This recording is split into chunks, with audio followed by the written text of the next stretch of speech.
প্রয়াত রাজ্যের প্রাক্তন মুখ্যমন্ত্রী বুদ্ধদেব ভট্টাচার্য। বৃহস্পতিবার সকালে নিজের পাম অ্যাভিনিউর বাড়িতেই শেষ নিঃশ্বাস ত্যাগ করেন তিনি।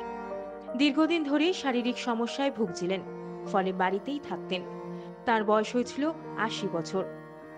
সূত্রের খবর, বুধবার রাতে হঠাৎ শ্বাসকষ্ট শুরু হয় বুদ্ধদেব ভট্টাচার্যের, কিন্তু তেমন বাড়াবাড়ি হয়নি।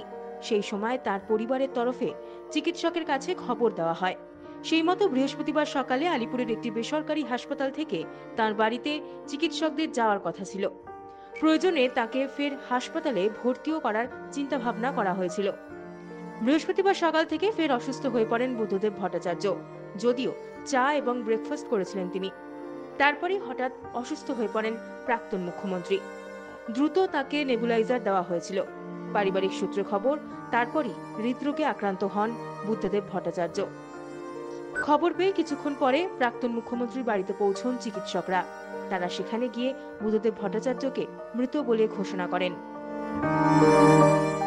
এর আগে ২০২৩ সালের ২৯শে জুলাই আশঙ্কাজনক অবস্থায় হাসপাতালে ভর্তি করা হয়েছিল বুদ্ধদেব ভট্টাচার্যকে। সেই সময় নিউমোনিয়ায় আক্রান্ত হয়েছিলেন তিনি। আলিপুরের একটি বেসরকারি হাসপাতালে ভর্তি করা হয়েছিল তাকে।